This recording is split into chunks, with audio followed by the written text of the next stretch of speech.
Payapa ang hangin sa barangay San Isidro ng umagang iyon. Dahan-dahang sumisilip ang araw mula sa likod ng maliliit na burol sa silangan, naglalatag ng gintong sinag sa malawak na tubuhan. Nananatili pa ang hamog sa dulo ng mga dahon. Ang halimuyak ng basang lupa ay humahalo sa bango ng bagong tabas na damo.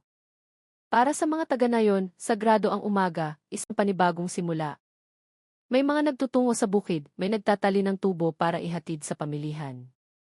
Mayroon ding mga nakaupo lamang sa isang simpleng kainan habang humihigop ng mainit na kape.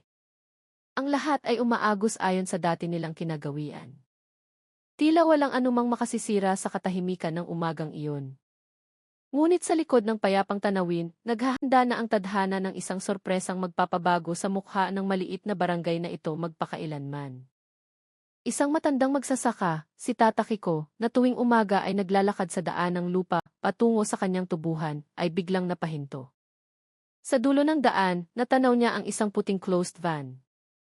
Mukha itong abandonado, nakatagilid ang pagkakaparke mula pa noong nakaraang gabi. Sa unay inakala niyang nasiraan lamang ito, ngunit unti-unti, may naamoy ang kanyang ilong na nagpatindig sa kanyang balahibo. Isang masangsang na amoy ang tumatago sa mahalumigmig na hangin ng umaga. Tinakpan ni Tata Kiko ang kanyang ilong gamit ang kupas na panyong dala niya, pilit na pinipigilan ang pagkasuklam. Habang papalapit siya, lalong tumitindi ang amoy. Ang pintura ng van ay nagsisimula ng matuklap at sa likurang pinto ay may mahabang gasgas na lalong nagpadagdag sa kanyang kilabot. Napahinto ang kanyang mga hakbang. Sa isip-isip niya, may bangkay kaya ng hayop sa loob. Ngunit ang pag-usisa na maihalong takot ang nagtulak sa kanya na tumalikod, tumakbo pabalik sa pangunahing daan habang tinatawag ang ilang mga kapitbahay. Hindi nagtagal, isang dosenang tao ang dumating, nakapalibot sa van, nagbubulungan na may bakas ng pag-aalala sa kanilang mga mukha. May naghinala na bulok na karne ang laman nito. May nagsabing baka bangkay ng kalabaw. Isang binata na nagngangalang Marco de Leon ang sa wakas ay naglakas loob na umakyat sa likuran. Nanginginig ang kamay, hinila niya ang trangka ng bakal na pinto. Pagbukas nito, isang malakas na sigawan ang pumunit sa katahimikan. Isang amoy na mas masangsang pa ang bumulwak, dahilan para magtakip ng mukha ang iba, habang ang ilan ay nagsuka sa kinatatayuan.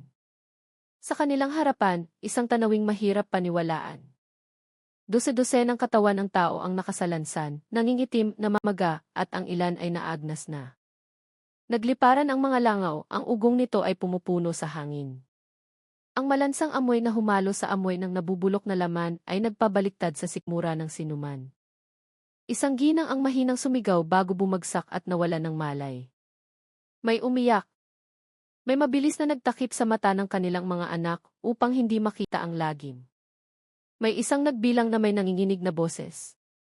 Ngunit nang huminto ang bilang sa 69, lahat ay natahimik. Walang sinuman ang makalunok sa katotohanan sa isang maliit na barangay ay natagpuan ang 69 na bangkay ng sabay-sabay. Ang balita ay kumalat na parang apoy sa tuyong dayami. Sa loob lamang ng ilang minuto, halos lahat ng taga-barangay San Isidro ay nagdagsaan sa lugar. Naging magulo ang paligid. May sumisigaw sa takot. May umiiyak ng malakas. Mayroon ding nakatayo lang na parang bato, hindi makapagsalita. Dumating ang kapitan ng barangay, si Eddie Vargas, na hinihingal at putla ang mukha. Nang makita niya ang laman ng van, napahawak siya sa kanyang dibdib at sumigaw na may nanginginig na boses na tawagan agad ang mga pulis. Wala pang isang oras, ang tunog ng sirena ng pulisya at ambulansya ay bumasag sa ingay ng mga tao. Ikinabit ang police line sa paligid ng lugar, pilit na pinalayo ang mga residente. Nagsimulang ilabas isa-isa ng mga forensic personnel na nakasuot ng maskara at guwantes ang mga bangkay. Napakarami ng bilang kaya't ang mga tao ay napako na lamang sa kanilang kinatatayuan. Ang ilan ay nagtakip ng mukha, habang ang iba ay walang tigil sa pagdarasal. Dumating ang mga mamamahayag mula sa Maynila. Ang mga kamera ng telebisyon ay nakatutok sa lahat ng anggulo. Ang mga mikropono ay idinidikit sa mukha ng sinumang tila may alam.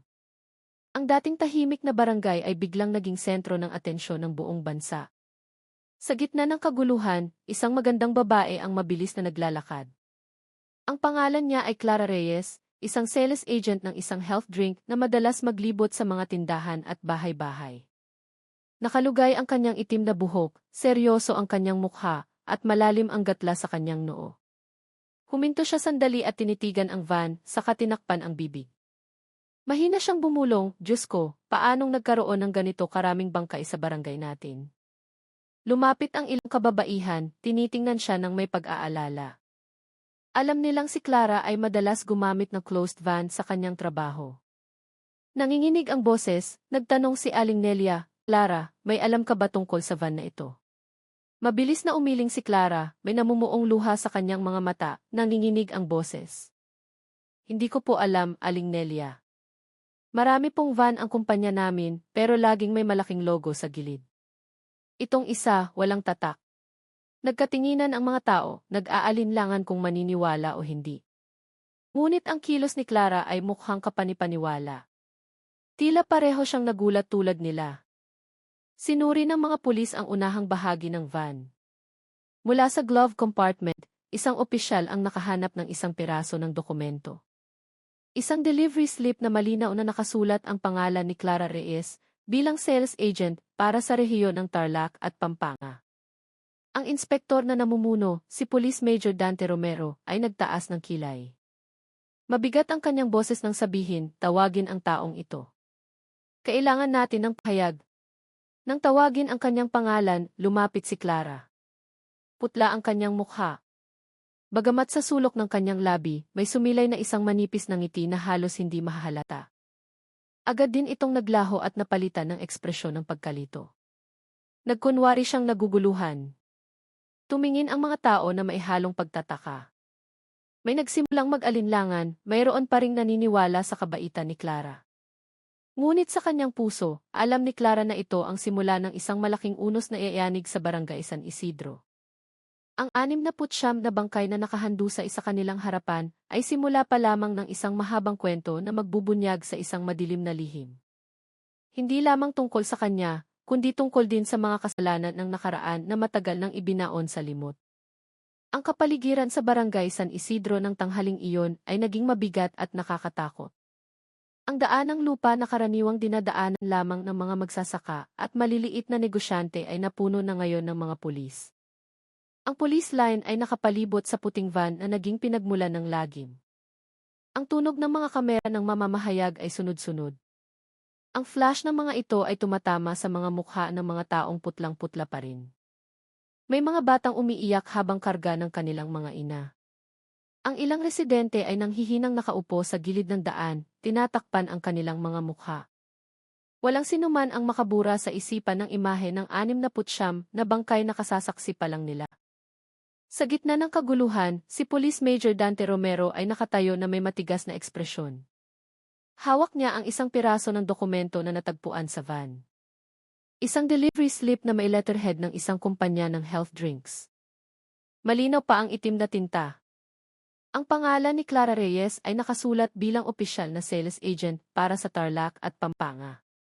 Kumunot ang noo ni Major Romero. Alam niyang hindi banyaga ang pangalang iyon sa mga taga-nayon.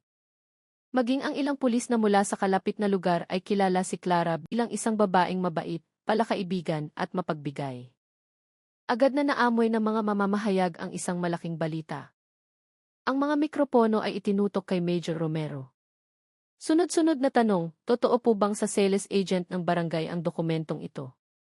Sangkot po ba siya? Ano ang susunod na hakbang ng pulisya? Ngunit maikli lamang ang sagot ni Romero. Lahat ay nasa ilalim pa ng investigasyon. Wala pa kaming maaaring sabihin. Kalmado ang kanyang boses. Bagamat sa kanyang puso, alam niyang mas komplikado ang kasong ito kaysa sa isang nasiraang van na may bulok na karga. Si Clara, na nakatayo hindi kalayuan, ay tinitigan ang dokumento na may maputlang mukha. Hirap siyang huminga. Kinukuyom niya ang dulo ng kanyang damit. Nagsimulang magbulungan ang ilang residente. Nagtagpo ang kanilang mga mata na may pag-aalinlangan. Si Aling Nelia, ang babaeng kanina pa nakahawak sa braso ni Clara, ay mahinang bumulong. Imposibleng sangkot si Clara, napakabait niyang tao. Lagi siyang tumutulong, madalas pang ang magbigay ng libreng produkto. Sa kabilang banda, si Marco De Leon ay nag-alala. Pakiramdam niya ay kamukha ng van ang madalas gamitin ni Clara, kahit walang logo sa gilid. Ang maliit na bulungan na ito ay mabilis na kumalat sa mga tao. Lumapit si Major Romero kay Clara. Mabigat ngunit kontrolado ang kanyang boses. Binibining Clara Reyes, hinihiling namin na sumama ka sa presinto para magbigay ng pahayag. Dahan-dahang tumango si Clara. Halos hindi marinig ang kanyang boses. Sige po, sir. Sasabihin ko po ang lahat ng alam ko. Sumunod siya sa mga pulis. Mukha siyang nagpaubaya, ngunit ang kanyang mga mata ay may itinatagong mahirap hulaan. Tinitigan siya ng mga tao habang papalayo na maihalong pagkalito, takot at hindi paniniwala. Ang babaeng kilala nilang mapagmahal ay biglang naging sentro ng hinala. Habang papunta sa presinto, lalong dumami ang tao. Ang makipot na daan ng barangay ay napuno na ngayon ng mga motorsiklo at sasakyan ng mga mamamahayag. Pilit na isinisingit ang mga mikropono sa bintana ng sasakyan ng pulis na nagdadala kay Clara. Sunod-sunod na tanong, may kaugnayan ba talaga siya? Sa kumpanya ba niya ang van? May malaking sindikato ba sa likod nito? Ngunit yumuko lamang si Clara, tinatago ang mukha sa likod ng kanyang mahabang buhok. Sa labas, mukha siyang biktima ng maling paratang. Isang ordinaryong babae na naipit sa isang malaking pangyayari. Ngunit sa likod ng mukhang iyon, mabilis na umiikot ang kanyang isipan. Tila pinag-iisipan na niya ang susunod na hakbang. Samantala, sa Barangay Hall, sinubukan ni Kapitan Eddie Vargas na pakalmahin ang mga nagtipong residente. Nanginginig ang kanyang boses ng magsalita. Mga kababayan, ipaubaya na po natin ito sa mga pulis. Huwag po tayong mag-akusa ng walang ebidensya. Sapat na po ang pagkabigla ng ating barangay. Huwag na po nating dagdagan pa ng paghihinala sa isa't isa. Ngunit hindi lubusang napakalma ng mga salitang iyon ang puso ng mga tao. Ang takot ay gumapang na sa bawat tahanan. May nagsimulang mag-lock ng pinto ng mas maaga. May tumangging lumabas sa gabi. Mayroon ding nagdala ng kanilang mga anak sa mga kamag-anak sa labas ng barangay. Sa simpleng opisina ng Boja Police Station, inilagay ni Major Romero ang dokumento sa lumang lamisang kahoy. Matagal niya itong tinitigan na parang sinusubukang basahin ang bakas sa likod ng nakalimbag na tinta. Hindi maliit na numero ang 69 na bangkay. Hindi ito ordinaryong aksidente, lalong hindi simpleng krimen. Sigurado siyang may mas malaki, planado, at sistematikong nasa likod nito.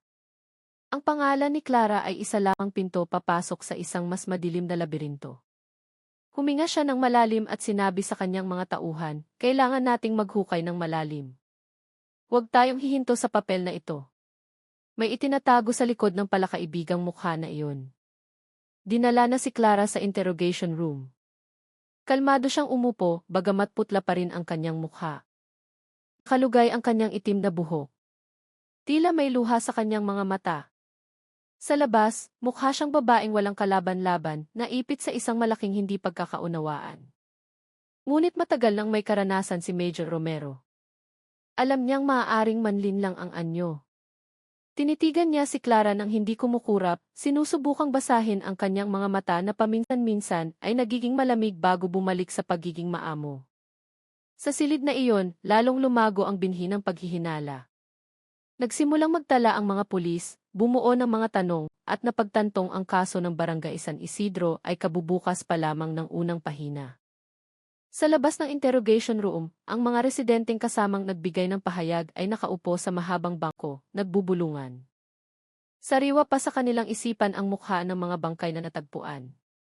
Ang ilan ay nananatiling nagtatanggol kay Clara, naniniwalang biktima siya ng maling paratang. Ang iba naman ay nagsimulang mag-alinlangan, naaalala ang puting van na walang logo na kamukha ng sasakyang madalas dalhin ni Clara. Kumalat ang tsismis, lumago ang pagdududa, at unti-unting gumuho ang tiwala. Nang araw na iyon, ang Barangay San Isidro ay hindi lamang nagluluksa dahil sa 69 na bangkay, kundi nagsimula na ring magkalamat dahil sa paghinala sa isa sa kanilang sariling residente. Hindi ba niyaga si Clara Reyes sa Barangay San Isidro? Sa nakalipas na 5 taon, kilalang-kilala na ang kanyang pangalan.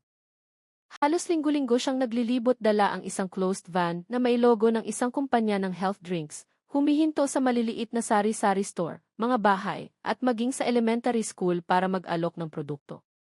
Ang kanyang ngiti ay laging tapat, malumanay ang kanyang pananalita. Magaling siyang tumawag sa pangalan, kaya't bawat isa ay nakakaramdam na pinahahalagahan. Marami ang nagsasabing si Clara ay hindi lamang isang sales agent, kundi bahagi na ng malaking pamilya ng barangay. Madalas ikwento ng mga residente ang maliliit na kabutihang natanggap nila mula sa kanya. Si Aling Nelia, halimbawa, ay naaalala pa noong nagkasakit ang kanyang anak at wala siyang pambili ng bitamina. Dumating si Clara at nag-alok ng isang boteng libre habang sinasabing, sana po gumaling na siya, Aling Nelia. Ang biyaya ay laging may paraan. Nariyan din si Tata Kiko, ang matandang magsasaka na madalas tulungan ni Clara ng malamig na tubig sa tuwing hihinto siya sa gilid ng daan. Ang mga simpleng bagay na iyon ang dahilan kung bakit laging hinihintay ang pagdating ni Clara, laging tinatanggap ng may ngiti. Maging ang mga bata ay gusto siya. Tumatakbo sila palapit sa tuwing hihinto ang van ni Clara, umaasang makakakuha ng candy o sample ng inumin. Madalas haplusin ni Clara ang kanilang mga ulo, nagkukwento tungkol sa kahalagahan ng pag-aalaga sa kalusugan. Para sa kanya, ang maliit na atensyon ay maaaring magbigay ng malaking kaligayahan. Iyon ang dahilan kung bakit mahirap isipin ng mga residente kung paano napasama ang pangalan ni Clara sa dokumentong natagpuan sa van ng kamatayan na naglalaman ng 69 na bangkay. Nang hapong iyon, matapos yugyugin ng balita ang barangay, ilang kababaihan ang nagtipon sa beranda ng bahay ni Aling Nelia. Balisa ang kanilang mga mukha, mahina ang kanilang bulungan. Sabi ng isa, parang imposible namang sangkot si Clara. Ganoong kabait na tao, magagawa ba niyang pumatay? Sumagot naman ang isa, baka may nag-frame up sa kanya o sinadyang ilagay ang dokumento doon. Ngunit mayroon ding nagsimulang mag-alinlangan. Kung hindi siya, bakit nandoon ang pangalan niya sa delivery slip? Ang pagdududang ito ay dahan-dahang tumulo na parang tubig sa bato, sinisira ang matagal ng matibay na paniniwala. Sa isang kainan malapit sa pangunahing daan, ang mga kalalakihan ay pinag-uusapan din ang parehong bagay. Si Kapitan Eddie Vargas ay tahimik na nakikinig. Alam niyang malaki ang naitulong ni Clara sa mga aktibidad ng barangay. Minsan, nag-donate siya ng ilang kahon ng inumin para sa pagdiriwang ng Araw ng Kalayaan. Minsan din, siya ang gumastos para sa uniforme ng mga kabataang atleta na walang pambili. Totoo ang kabutihang iyon, hindi lamang kwento.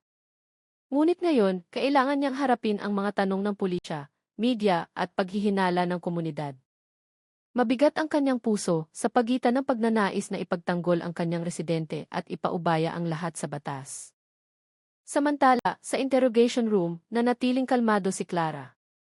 Tinitigan siya ni Major Romero nang may matalas na tingin. Alam niyang kayang palambutin ng maamong mukha sa harap niya ang maraming tao, ngunit itinuro sa kanya ng kanyang karanasan bilang pulis na huwag magpadala sa anyo. Nagtanong siya ng may matigas na boses, bakit nasa dokumentong natagpuan sa van ang pangalan mo?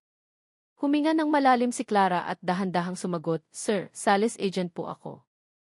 Maaaring napunta ang delivery slip na iyon sa ibang sasakyan dahil madalas po kaming nagpapalitan ng van. Pero sigurado po akong hindi sa kumpanya namin ang van na iyon dahil laging may malaking logo sa gilid, samantalang ang natagpuan ay walang tatak. Mukhang makatuwiran ang sagot. Ang ilang batang pulis ay nagkatinginan, tila sumasang-ayon sa paliwanag. Ngunit hindi madaling makumbinsi si Romero. Tinitigan niya ng malalim si Clara, naghahanap ng butas sa kanyang mga salita. Alam niyang ang taong magaling magsalita ay kayang gawing parang katotohanan ang kasinungalingan. Sa likod ng ngiti at kaamuan, nahuli niya ang isang malamig na kislap na panandali ang lumitaw sa kanyang mga mata. Isang kislap na mabilis na nawala, ngunit sapat na upang manginig ang kanyang puso. Sa labas ng presinto, mabilis na kumalat ang balita tungkol sa kabutihan ni Clara. Ang mga mamamahayag na kumapanayam sa mga residente ay nakakuha ng magkakatulad na sagot. Halos lahat ay nagsabing si Clara ay mabait, mapagbigay at may malasakit. Ang imaheng ito ay nagdulot ng pagkalito sa publiko. Paanong ang isang taong napakapalakaibigan ay maiugnay sa isang nakakakilabot na trahedya? May mga nakisimpatya, itinuturing siyang biktima ng paninira. Mayroon ding naghinala, sinasabing ang kabutihan niya ay isang maskara lamang. Ang maliit na barangay ay biglang nahati sa dalawang magkasalungat na pananaw. Pagsapit ng gabi, nang magsindi na ng mga gasera sa mga bahay, hindi pa rin tumitigil ang usapan tungkol kay Clara. Sa isang sulok, isang grupo ng mga ina ang lumuluha, hindi makayanang isipin na kailangang pasanin ni Clara ang mabigat na akusasyon. Sa kabilang sulok, ilang kabataan ang nagbubulungan, naaalala ang kwento tungkol sa van na walang logo na minsan nilang nakitang dumaan sa gabi. Ang tensyon na ito ay dahan-dahang sumuot sa pang-araw-araw na buhay. Nagsimulang mag-ingat ang mga tao sa pagsasalita, tinitimbang kung sino ang mapagkakatiwalaan. Si Clara mismo, pagka-uwi mula sa paunang interogasyon, ay sinalubong ng ilang kapitbahay na sinubukang magbigay ng lakas ng loob. Niyakap nila siya at sinabing, "Pasensya ka na, naniniwala kaming wala kang kasalanan." Ngumiti si Clara ng malumanay, nagpasalamat. Ngunit pagkasara ng pinto ng kanyang bahay, nawala ang ngiting iyon. Naging malamig ang kanyang tingin na parang may itinatagong hindi alam ng iba. Kinuha niya ang isang lumang susi mula sa drawer ng mesa, marahang hinaplos ito habang mahinang bumubulong. Hindi pa panahon para mabunyag. Tiis lang. Para sa mga taga-barangay San Isidro, si Clara Reyes ay nananatiling isang palaisipan. Ang ilan ay pumupuri pa rin, ang ilan ay nagsisimula ng maghinala. Para kay Major Romero, siya ay isang misteryong kailangang lutasin. At para sa kanyang sarili, alam niyang nagsisimula pa lang ang bagyo. Ang 69 na bangkay ay simula pa lamang, habang ang mas malaking laro ay naghihintay sa likod ng ngiting ipinapakita niya sa mundo. Nang araw na iyon, tila kulang sa hangin ang interrogation room sa Boja Police Station. Kahit na umiikot ang lumang electric fan sa kisam, parang hindi gumagalaw ang hangin na nagdudulot ng bigat sa sinumang nasa loob. Sa mahabang lamisang kahoy, nakaupo si Clara Reyes na maayos na nakapatong ang mga kamay sa kanyang kandungan. Mukha siyang maputla at ang kanyang itim na buhok ay nakalugay, tinatakpan ang bahagi ng kanyang pisngi. Sa panlabas, mukha siyang ordinaryong babae na nalilito sa mabigat na paratang. Ngunit sa likod ng kanyang mga mata, mayroong isang bagay na mahirap basahin. Kalmado, sinusukat. Tila handa na ang kanyang sagot sa bawat tanong. Sa harap niya ay nakaupo si Major Dante Romero, kasama ang dalawa niyang tauhan. Inihanda nila ang isang voice recorder at ang dokumentong natagpuan sa van. Tinitigan ni Romero si Clara nang hindi kumukurap. Mabigat ang kanyang boses nang magsimula. "Binibining Clara, natagpuan namin ang isang delivery slip na may pangalan mo sa loob ng van na naglalaman ng 69 na bangkay. Maaari mo bang ipaliwanag kung bakit nandoon ang dokumentong iyon?" Huminga ng malalim si Clara at sumagot ng mahinahon ngunit malinaw. "Sir, nagtatrabaho po ako bilang sales agent ng isang health drink. Marami pong closed van ang aming kumpanya at madalas po kaming nagpapalitan ng sasakyan. Maaaring naiwan o nadala ang dokumento sa ibang van. Pero sigurado po akong hindi sa aming kumpanya ang van na iyon. Laging may malaking logo ang aming mga sasakyan, samantalang ang natagpuan ay walang tatak." Mukhang makatuwiran ang sagot. Sumulyap ang isang batang pulis na si Staff Sergeant Rico Santos sa kanyang kasama. Tila nag-aalangan kung dapat pa bang magtanong ng mas malalim. Ngunit hindi kontento si Major Romero. Sumandal siya sa upuan. Tinitigan niya ng matalim ang bawat kilos ni Clara. "Sabi ng maraming residente, ikaw ay palakaibigan, mapagbigay at matulungin. Ngunit matagal na akong pulis para maniwala agad sa panlabas na anyo. Kaya itatanong ko ulit, sigurado ka bang wala kang alam kung paano napunta ang dokumentong may pangalan mo sa van na iyon?" Saglit na nagbago ang tingin ni Clara. May malamig na kislap na mabilis na lumitaw at nawala, napalitan ng isang mapait na ngiti. "Wala po talaga akong alam, sir. Kung may pagkakamali man, handa po akong tumulong sa investigasyon." Kalmado ang kanyang boses, halos malambing na parang isang taong taos pusong gustong makipagtulungan. Ngunit para kay Romero, mayroong kakaiba. Ang mga salita ay masyadong sinusukat, masyadong maayos. Tila mga linyang kabisado. Natahimik ang silid. Tanging ang langit-ngit ng electric fan ang paulit-ulit na bumabasag sa katahimikan. Itinala ni Santos ang bawat salita habang sinusuri muli ng isa pang pulis ang dokumento. Sa labas ng silid, ang ilang residenteng dumating para magbigay ng pahayag ay nakaupo sa mahabang bangko. hindi pa rin sila makapaniwala sa kanilang natuklasan sa van. Paulit-ulit na umiling si Aling Nelia habang sinasabi sa isang mamamahayag, imposibleng sangkot si Clara. Mabait siyang tao, tumulong pa nga noong nagkasakit ang anak ko. Ngunit si Marco de Leon, ang binatang unang nagbukas ng pinto ng van, ay nagsalita ng may pag-aalinlangan, kung iisipin, kamukha ng van na iyon ang madalas gamitin ni Clara sa paglilibot. Ang pagkakaiba lang ay walang logo. Baka pininturahan lang ang logo. Ewan ko, hindi ako nang aakusa. Ang mga testimonya ay itinala ng mga pulis. Nagsimula silang bumuo ng koneksyon kahit na manipis pa ang ebidensya. Sa loob ng interrogation room, iniba ni Romero ang direksyon ng tanong. Nasaan ka noong gabi bago natagpuan ang van? Yumuko sandali si Clara at sumagot, maaga po akong umuwi, sir. Dahil sa malakas na ulan, hindi ko na po itinuloy ang biyahe. Nasa bahay lang po ako mula hapon. Pwede niyo pong tanungin ang mga kapitbahay. Ang sagot na iyon ay muli na namang mukhang normal. Ngunit alam ni Romero na ang ganitong alibi ay madaling gawin at mahirap patunayan ng walang matibay na saksi. Matagal niya itong tinitigan, sinusubukang basahin ang katahimikan sa mukha ni Clara. Sa kanyang isipan, naaalala niya ang isang katulad na pangyayari maraming taon na ang nakalipas. Isang suspect sa isang malaking kaso na mukhang napaka-inosente, kaya't muntik ng palayain, ngunit sa huli ay napatunayang siya ang utak. Bumubulong ang kanyang kutob. Si Clara ay hindi lamang biktima ng isang naligaw na dokumento. Tumuwid ng upo si Clara, diretso ang tingin kay Romero. Sir, wala po akong dahilan para magtago ng anuman. Gusto ko lang po na matapos na ang problemang ito. Kung may maitutulong po ako, gagawin ko. Tila taos-puso ang kanyang mga salita. Ngunit nahuli ni Romero ang isang bahagyang panginginig sa kanyang boses, na parang may ibang layer na pilit niyang itinatago. Matapos ang halos 2 oras na interogasyon, wala pa ring bagong ebidensya na maaaring magdiin sa kanya. Sa ilalim ng batas, hindi maaaring ikulong si Clara ng mas matagal. Nagpasya si Major Romero na pauwiin muna siya. Sinalubong siya ng ilang residenteng naghihintay sa labas ng mayakap. Pasensya ka na, naniniwala kaming wala kang kasalanan, sabi nila. Yumuko si Clara, nagpasalamat ng may mahinang boses. Muling sumilay ang kanyang ngiti, nagpakalma sa puso ng marami. Ngunit habang naglalakad siya pauwi sa tahimik na daan ng barangay, nagbago ang kanyang ekspresyon. Nawala ang ngiti, napalitan ng isang malamig at blangkong tingin. Sa kanyang isipan, umalingaw ang boses ng nakaraan, isang lumang sugat na hindi pa naghihilom.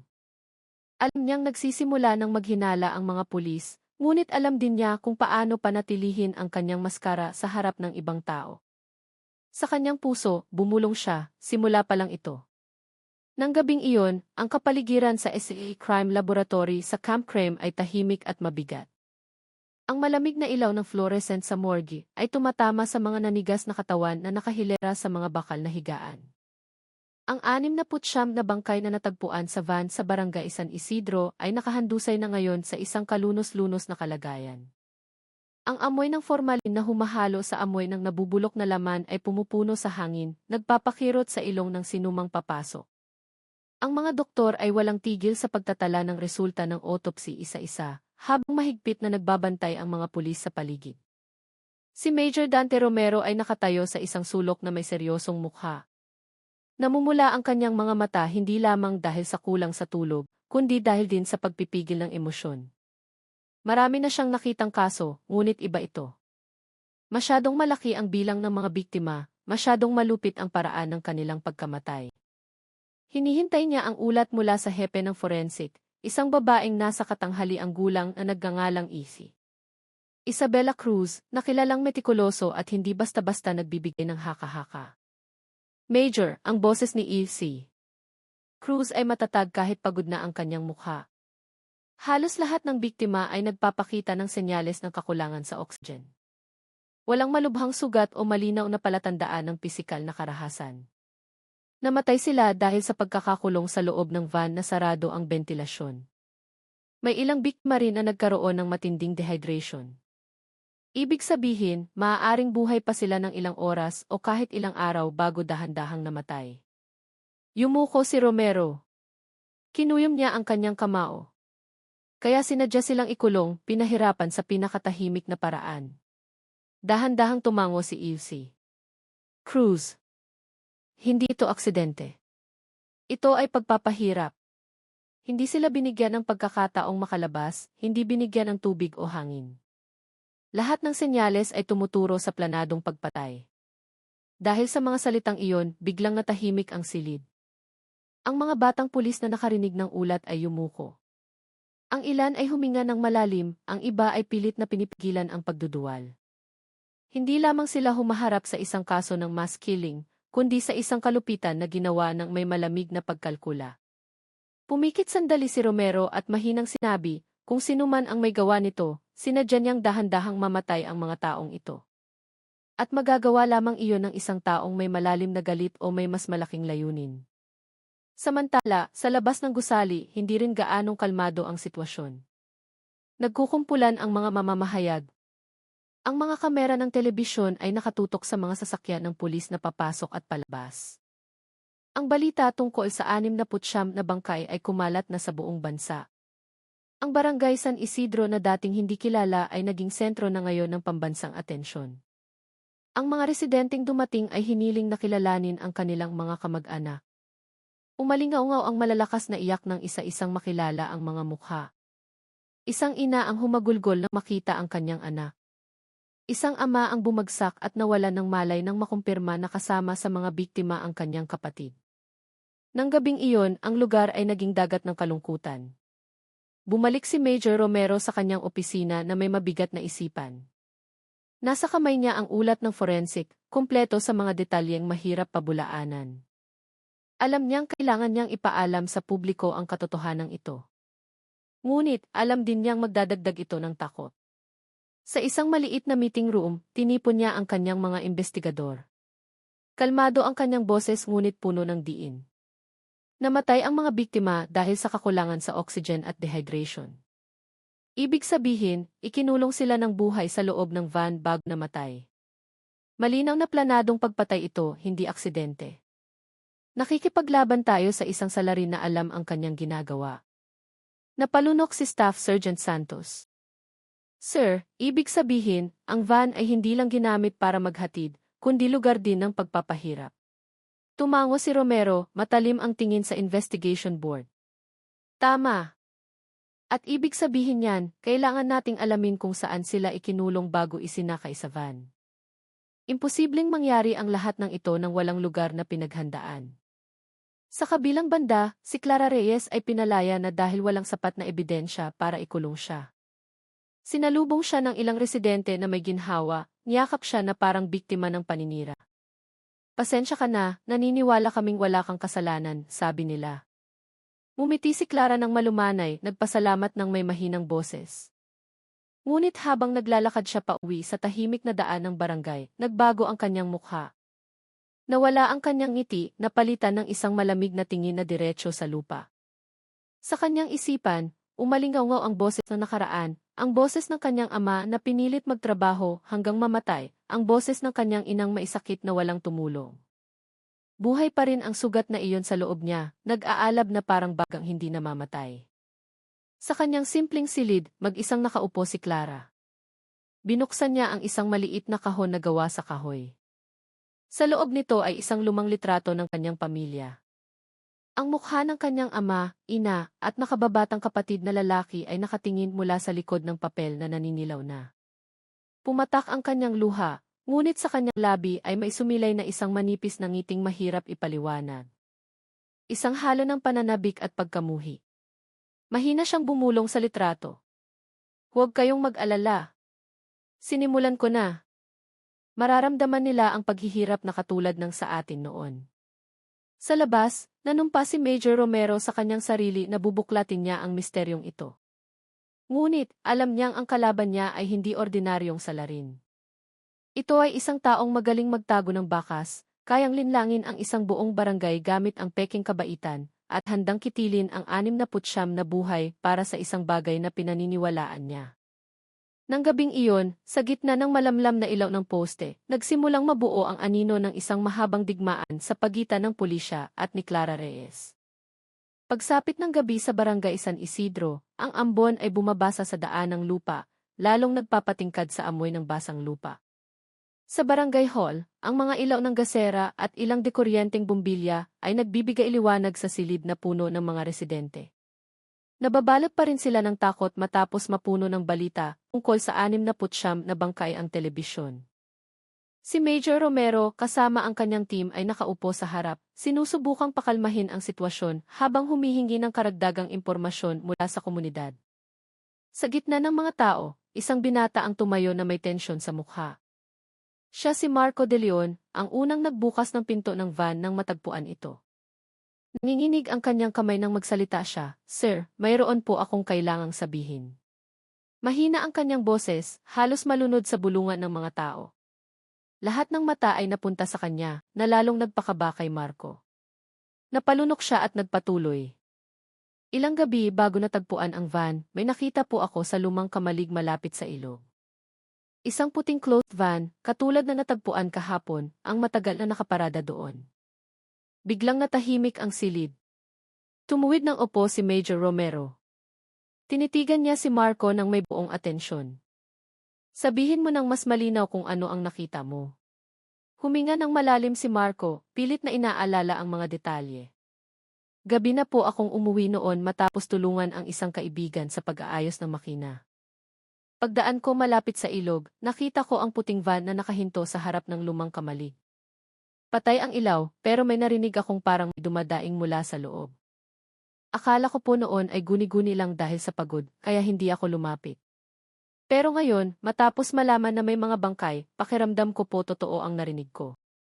Kinilabutan ang ilang residente nang marinig ang kanyang kwento. Tinakpan ni Aling Nelia ang kanyang bibig, nanlalaki ang mga mata. Mayroon ding nagbulungan na matagal nang hindi ginagamit ang kamalig na iyon mula nang lumipat sa syudad ang may-ari. Tinitigan ni Major Romero si Marco nang may matalas na tingin. "Bakit ngayon mo lang ito sinabi?" Yumuko si Marco. Namula ang kanyang mukha. "Natakot po ako, sir. Si Clara po ay iginagalang sa barangay. Kung mali po ang sasabihin ko, baka ako pa ang masisi." Nagulat ang ilang residente sa sinabi niya. Mayroong biglang nagtanggol kay Clara, imposibleng sangkot siya. Mayroon ding nagsimulang magduda, naaalala ang van na walang logo na madalas nilang nakikitang dumadaan sa gabi. Itinala ni Major Romero ang lahat ng sinabi ni Marco. Para sa kanya, mahalaga ang impormasyong ito. Kahit kailangan pa itong patunayan, ang lumang kamalig malapit sa ilog ay maaaring maging susi para malaman kung saan ikinulong ang mga biktima. Matapos ang pulong, tinawag ni Romero si Marco sa isang pribadong silid. Tanging siya, si Staff Sergeant Santos, at si Marco ang naroroon. Mas kalmado ang paligid. Tiningnan ni Romero ang binata nang may malumanay ngunit matag na tono. "Marco, napakahalaga ng testimonya mo, pero kailangan mo ring mag-ingat. Kung totoo ngang may koneksyon ito sa van, ibig sabihin ay hindi mag-aatubili ang salarin na patahimikin ang sinuman." Dahan-dahang tumango si Marco, kahit puno pa rin ang takot ang kanyang mga mata. "Naiintindihan ko po, sir. Gusto ko lang pong malaman ang katotohanan." Nang gabing iyon, matapos umuwi si Marco, nag-usap si Romero at ang kanyang mga tauhan. Sinabi ni Santos, "Sir, kung totoo ngang ginamit ang kamalig na iyon, ibig sabihin ay kaharap natin ang isang salarin na naghanda ng isang espesyal na lugar." Tumango si Romero. "Susuriin natin ang lugar na iyon, pero huwag tayong magpadalos-dalos. Kung ito nga ang kanilang base, tiyak na may mga bakas tayong mahahanap." Samantala, sa kanyang inuupahang bahay, nakaupo si Clara sa beranda na may isang tasang mainit na tsaa. Isang manipis ng ngiti ang nakaukit sa kanyang labi, kahit blanko ang kanyang tingin sa daan. Ilang kapitbahay ang dumaan para magbigay ng suporta. "Pasensya ka na, Clara. Naniniwala kaming wala kang kasalanan." Tumango si Clara, malambing ang boses na puno ng pasasalamat. Ngunit pag-alis nila, nawala ang ngiting iyon. Tumayo siya, pumasok sa kanyang silid, at binuksan ang isang maliit na aparador. Mula sa likod ng tumpok ng damit, kinuha niya ang isang lumang susi na gawa sa bakal. Marahan niyang hinaplos ang susi, bumubulong, hindi pa oras para mabunyag. Sa kabilang banda, idinikit ni Major Romero ang isang bagong tala sa investigation board. isang larawan ng van, ang dokumento na may pangalan ni Clara. At ngayon ay idinagdag ang isang mapa ng barangay na may pulang marka malapit sa ilog kung saan naroroon ang lumang kamalig. Matagal niya itong tinitigan, tumigas ang kanyang panga. Hindi na ito basta hinala. Dahan-dahang nagiging malinaw ang koneksyon. Kahit malabo pa, alam niyang puno ng panganib ang bawat susunod na hakbang, ngunit wala siyang pagpipilian kundi sumulong. Lumalalim na ang gabi, tumila na ang ulan, nag-iwan ng manipis na hamog na nakabitin sa ibabaw ng ilog. Ang lumang kamalig ay tahimik sa di kalayuan. Ang mga pader nito ay kinakalawang, ang pinto ay nakatagilid na dahil sa katandaan. Walang sinuman ang nakakaalam na ang gusaling iyon ay malapit nang maging sentro ng atensyon. Sa likod ng marupok nitong mga pader, isang madilim na lihim ang naghihintay na mabunyag. Isang lihim na maaaring magpaliwanag kung bakit 69 na buhay ang nawala sa isang napakalupit na paraan. Ang umagang karaniwang masigla sa barangay San Isidro ay naging madilim. Isang nakakagulat na balita ang kumalat mula sa bibig-bibig, dahilan upang magkumpulan ang mga tao sa daan ng lupa patungo sa bahay ni Mang Cardo, isang trooper na kung minsan ay tumutulong sa pagde-deliver ng mga produkto. Kagabi lamang, kinunan siya ng pahayag ng pulisya tungkol sa aktibidad ng mga closed van malapit sa lumang kamalig. Ngayon, sa madaling araw, ang kanyang katawan ay natagpuang nakahandusay sa kusina ng kanyang bahay, may nakapulupot na tela sa liig. Ilang kababaihan ang sumigaw, habang ang mga kalalakihan ay nanigas, nakatingin sa malagim na tanawin. Nangingitim ang mukha ni Mang Cardo, nanlalaki ang kanyang mga mata na tila sinakal siya ng matinding takot bago mamatay. Agad na naglagay ng police line ang mga pulis na dumating, pinalayo ang dumaraming tao. Tumayo si Major Romero malapit sa bangkay, puno ng galit ang kanyang mga mata, ngunit pilit na nanatiling kalmado. Hindi ito pagpapakamatay, malamig na sabi ni Romero, habang sinusuri ang sugat sa liig ng biktima. Walang malinaw na senyales ng paglaban, maliban sa ilang gasgas sa kanyang pulso. Tila sinubukan niyang lumaban ngunit natalo. Ito ay pagpapatahimik, hindi aksidente. Si Staff Sergeant Santos na kasama niya ay napalunok, namumutla ang mukha. Sir, ibig sabihin, mayroong sinasadyang manghuli ng mga saksi. Lalong naging mabigat ang sitwasyon dahil sa sinabi niya. Nagbulungan ang mga tao. Ang ilan ay tinakpan ang kanilang bibig, ang iba ay napatingin sa direksyon ng bahay ni Clara na hindi kalayuan. Ngunit walang nangahas na banggitin ang kanyang pangalan. Nahahati pa rin sila sa pagitan ng paniniwala sa kabaitan ni Clara o pagsisimulang maghinala na may itinatago siya. Dinala ang bangkay ni Mang Cardo sa ospital para sa karagdagang pagsusuri. Samantala, tinipon ni Romero ang kanyang mga investigador sa Boja Police Station. Matigas ang kanyang boses, halos parang utos sa isang digmaan. Nawalan tayo ng isang mahalagang saksi. Hindi aksidente ang pagkamatay ni Mang Cardo. Malinaw na mensahe ito na alam ng salarin ang ating mga galaw. Lahat ay dapat mag-ingat. Walang magtatrabaho ng mag-isa. Nakikipaglaban tayo sa isang taong hindi nag-aatubiling pumatay. Sa labas ng presinto, lalong naging kritikal ang sitwasyon sa barangay. Ang ilang residente ay nagsimulang magkulong sa kanilang mga bahay mula hapon, takot lumabas sa gabi. Ang palengke na karaniwang masigla ay naging matamlay. Ipinagbawal ang mga bata na maglaro sa malayo. Mabilis na kumalat ang tsismis. May nagsasabing may madilim na kapangyarihang bumabalot sa barangay. May naniniwala na manggawa ito ng isang taong magaling magpanggap. Muling napag-usapan ang pangalan ni Clara na may tono ng pag-aalinlangan. Samantala, nakaupo si Clara sa beranda ng kanyang inuupahang bahay, nakatingin sa tahimik na daan habang humihigop ng tsaa. Nananatili ang malumanay na ngiti sa kanyang labi nang dumating ang ilang kapitbahay para aliwin siya. Pasensya ka na, Clara. Naniniwala kaming paninira lang ito. Imposibleng sangkot ka. Tumango si Clara, may luha sa kanyang mga mata na tila naantig sa kanilang suporta. Ngunit pagkasara ng pinto ng bahay, nagbago ang kanyang ekspresyon. Nawala ang ngiti, napalitan ng isang malamig na tingin sa sahig. Pumasok siya sa kanyang silid, binuksan ang aparador, at kinuha ang isang maliit na papel na may sulat kamay. Nabawasan na, mahina niyang bulong, saka tiniklop ang papel at inilagay sa isang maliit na kahon sa ilalim ng kama. Sa presinto, tinitigan ni Romero ang investigation board na lalong napupuno. Idinikit ang larawan ni Mang Cardo sa tabi ng larawan ni Marco de Leon. Isang pulang linya ang iginuhit patungo sa closed van at sa lumang kamalig. Nagsisimula ng maging malinaw ang koneksyon. Ngunit sa tuwing may isang pahiwatig na lumalabas, laging may kamay na sumusubok na burahin ito gamit ang karahasan. Naramdaman ni Romero ang isang bagay na hindi pa niya naranasan noon. Hindi lamang ito imbestigasyon ng isang krimen. Ito ay isang psikolohikal na labanan sa isang taong magaling magbasa ng kanilang mga hakbang.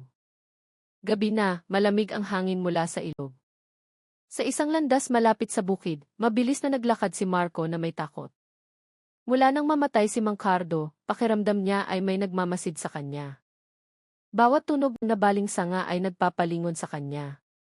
Pagdating sa bahay, natagpuan niya ang isang maliit na papel na nakasuksok sa pinto, itinusok gamit ang isang kutsilyo. Ang nakasulat dito ay nagpatigil sa pagdaloy ng kanyang dugo. Ang bibig mo ay maaaring maging libingan mo. Manahimik ka o susunod ang buhay mo.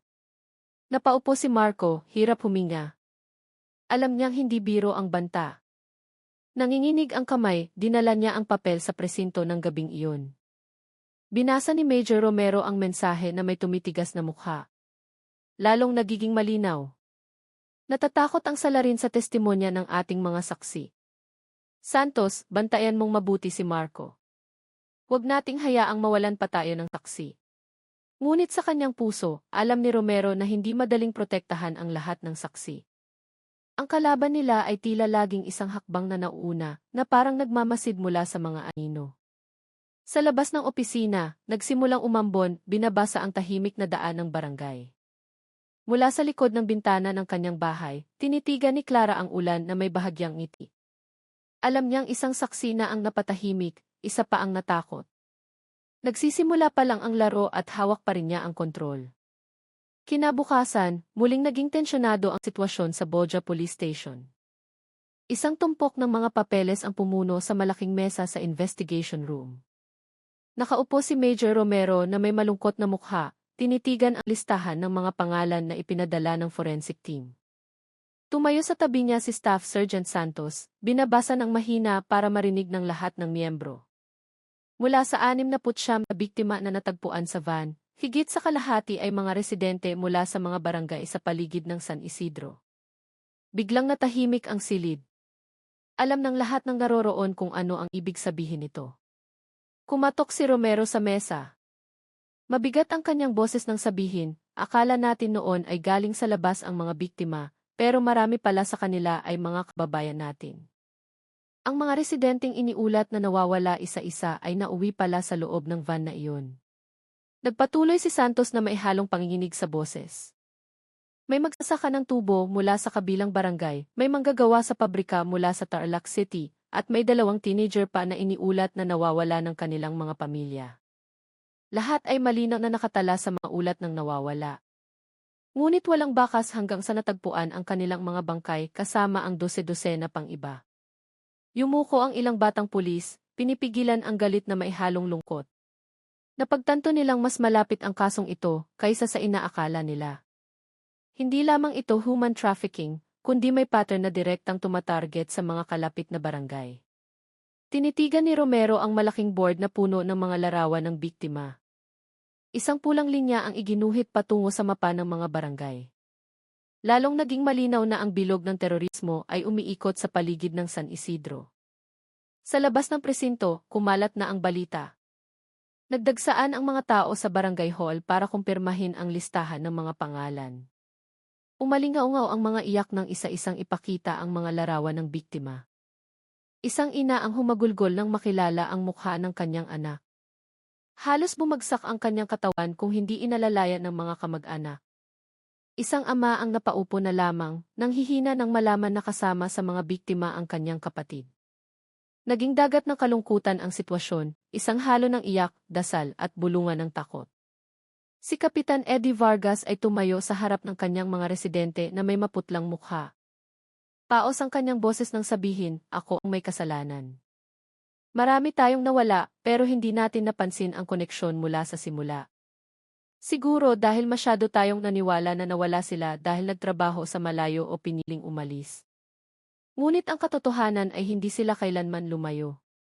Sa gitna ng kaguluhan, si Marco de Leon, na nasa ilalim pa rin ng proteksyon ng pulisya, ay nakaramdam ng bigat sa dibdib. Nakilala niya ang ilan sa mga biktima mula sa listahan. Mga taong madalas niyang makita sa kainan o sa bukid. Ngayon, pangalan na lang sila sa isang mahabang listahan. Naalala niya ang banta na idinikit sa pinto ng kanyang bahay. Manahimik ka o susunod ang bangkay mo. Kinilabutan si Marco. Napagtanto niyang maaaring siya na lang ang natitirang buhay na saksi na makakatulong na malutas ang lahat ng ito. Muling tinipon ni Major Romero ang kanyang team ng gabing iyon. Tinitigan niya ang lahat ng may matigas na tingin. Alam na natin na kalahati ng mga biktima ay mga residente sa paligid. Ibig sabihin, kilala ng salarin ang mga barangay na ito. Kilala niya kung sino ang maaaring maging target. Imposibleng gawin ito ng isang tagalabas ng walang tulong mula sa loob. Sumagot si Santos ng mahina, "Sir, hindi ba't ibig sabihin niyan ay kumikitid na ang ating bilog? Ang salarin ay tiyak na isang taong malapit, sapat na pinagkakatiwalaan para makalapit sa mga biktima nang hindi nagdudulot ng hinala." Dahan-dahang tumango si Romero. At iyon ang pinakanakakatakot. Dahil ibig sabihin, maaaring ang salarin ay isang taong nakakasalamuha natin araw-araw. Isang taong pamilyar ang mukha kaya't walang maghihinala. Sa kabilang banda, nakaupo si Clara Reyes sa kanyang tahimik na silid. Sa maliit na mesa, nagsindi siya ng isang gasera. Binuksan niya ang isang lumang kwaderno na puno ng mga pangalan. Isa-isa, ang mga pangalang lumabas sa listahan ng forensic ay matagal na niyang minarkahan ng pulang tinta. Ngumiti siya ng manipis, kakaiba ang kislap ng kanyang mga mata. Para kay Clara, bawat nawawalang pangalan ay isang piraso ng mosaik ng isang lumang paghihiganti. Ngunit sa pagkakataong ito, huminto ang kanyang kamay sa susunod na pahina. May ilang bagong pangalan na hindi pa minarkahan. Ang mga pangalang iyon ay mga residente mula sa mga kalapit na barangay na buhay pa. Mga taong hindi namamalayan na naghihintay na ng kanilang turno. Huminga siya ng malalim at mahinang bumulong. Hindi pa oras, pero malapit na. Sa ospital, ibinigay ni EUC Cruz ang karagdagang ulat kay Major Romero. Sa isang matatag na boses, sinabi niya, ang mga biktimang ito ay hindi lamang ikinulong. Base sa kanilang kondisyon, sinadya silang ilagay sa pinakamasamang kalagayan ng walang sapat na oxygen, walang tubig. Tila may isang taong gustong tiyakin na dahan-dahan silang mamamatay, mararamdaman ang mahabang pagpapahirap bago mamatay. Pumikit sandali si Romero at muling nagmulat na may tinging puno ng galit. Sa kanyang puso, nanumpa siya, kailangang matagpuan ang salarin, anuman ang mangyari. Dahil hindi lamang ito krimen, ito ay pagpapahirap na isinilang mula sa puot. At sigurado siyang ang bilog ay kumikitid na, papalapit sa isang taong inaakala nilang hindi mapanganib. Lumalalim na ang gabi, malamig ang hangin sa mga bukirin, nagdadala ng mga bulong na hindi naririnig. Sa barangay, lalong natakot ang mga tao na lumabas ng bahay. Samantala, sa likod ng bintana ng kanyang silid, tinititigan pa rin ni Clara ang listahan ng mga pangalan. Muling sumilay ang isang bahagyang ngiti sa kanyang labi. Alam niyang papalapit na ang mga pulis. Ngunit, alam din niyang ang laro ay nasa kanyang mga kamay pa rin. Nang umagang iyon, ang langit sa Tarlac ay kulay abo. Nakaupo si Major Romero sa kanyang opisina na may dumaraming papeles. Halos hindi siya natulog kagabi. Namumula ang kanyang mga mata sa pagod. Dumating si Staff Sergeant Santos na may dalang isang makapal na brown folder. "Sir, may natuklasan po akong maaaring importante," sabi niya habang iniaabot ang dokumento. Itinaas ni Romero ang kanyang ulo, tumalim ang kanyang tingin. "Ano iyon?" Dahan-dahang binuksan ni Santos ang folder. "Sinuri ko po ang record ni Clara. Hindi po pala siya ipinanganak sa San Isidro. Lumipat lang po siya dito mga 5 taon na ang nakalipas. Dati, ang pamilya niya ay nakatira sa isang maliit na lugar na tinatawag na Sitio Lagrimas. Nasa probinsya pa rin po ng Tarlac." Kumunot ang noo ni Romero. Hindi banyaga ang pangalang iyon. Sitio Lagrimas. Hindi ba't may malaking kaso doon noon? Dahan-dahang tumango si Santos. "Tama po, sir. Mga 10 taon na ang nakalipas, nagkaroon ng kaso ng human trafficking at sa pilitang pagtatrabaho. Dose-dosenang residente ang pinilit magtrabaho sa isang iligal na paggawaan ng hollow blocks. Marami ang namatay dahil sa pagod at sakit. Sumandal si Romero, naging tensyonado ang kanyang mukha. At ang pamilya ni Clara. Huminga ng malalim si Santos bago sumagot. Kasama po sa mga biktima ang kanyang mga magulang. Namatay po ang kanyang ama sa lugar ng trabaho. Nagkasakit naman po ng malubha ang kanyang ina at namatay din hindi nagtagal. Teenager pa lang po si Clara noon, kasama ang kanyang nakababatang kapatid na lalaki. Pero ang nakuha ko pong balita, namatay din po ang kanyang kapatid ilang taon pagkatapos dahil sa parehong sakit. Biglang natahimik ang silid. Lahat ng mata ay nakatingin kay Romero na blanko ang tingin sa mesa. Dahan-dahang nag-ugnay ang mga piraso ng palaisipan sa kanyang isipan. Mahina siyang bumulong. Kaya hindi lang ito krimen. Ito ay paghihiganti. Isang paghihiganti na isinilang mula sa isang lumang sugat na hindi kailanman naghilom. Nang hapong iyon, nagpasya si Romero na pumunta sa Sitio Lagrimas kasama si Santos. Ilang oras ang biyahe, dumaan sa mga bukirin, maliliit na maalikabok na daan, at mga simpleng bahay na nagsisimula ng masira. Pagdating sa lugar, ramdam pa rin ang kalungkutan.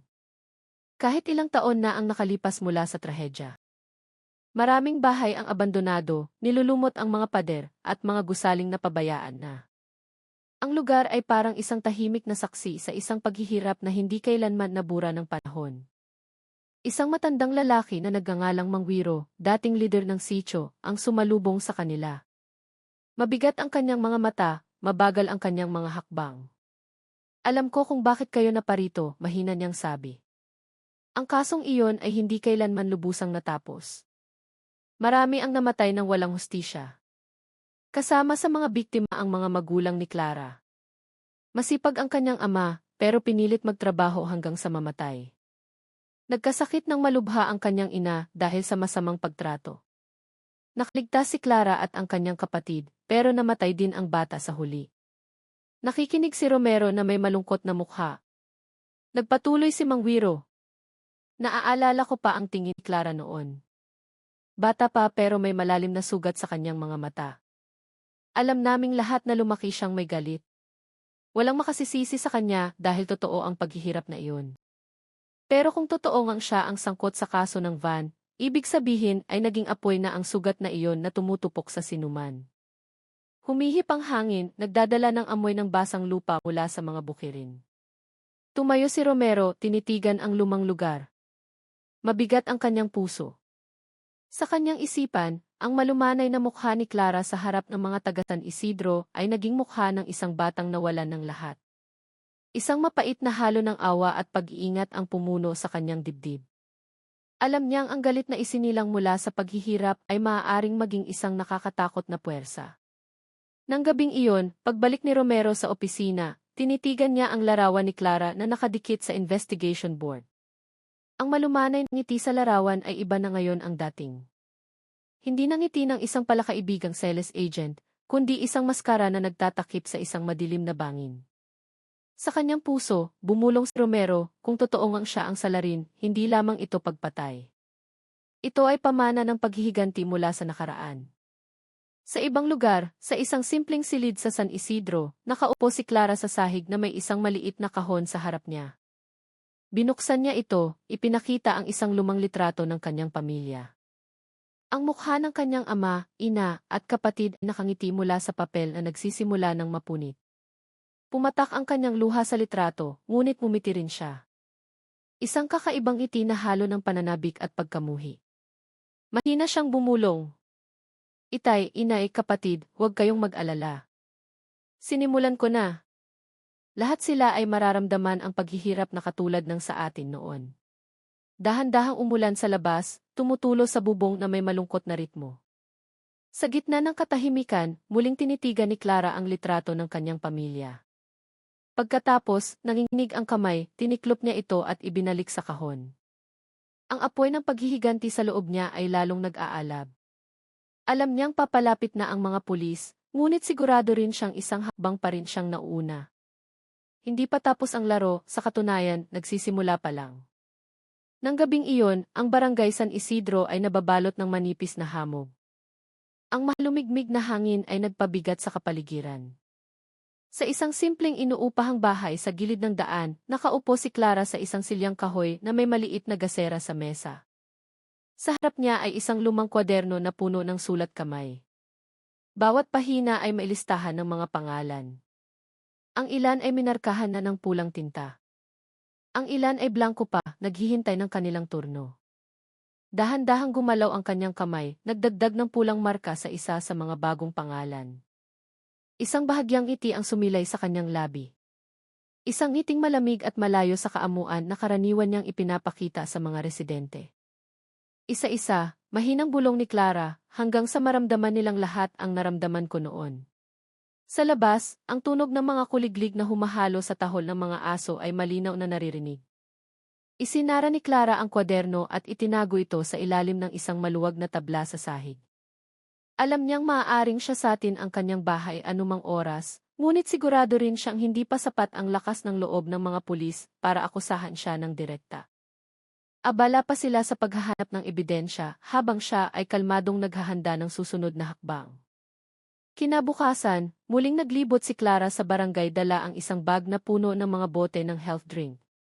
Muli siyang ngumiti. Magiliw na bumabati sa bawat taong nakakasalubong.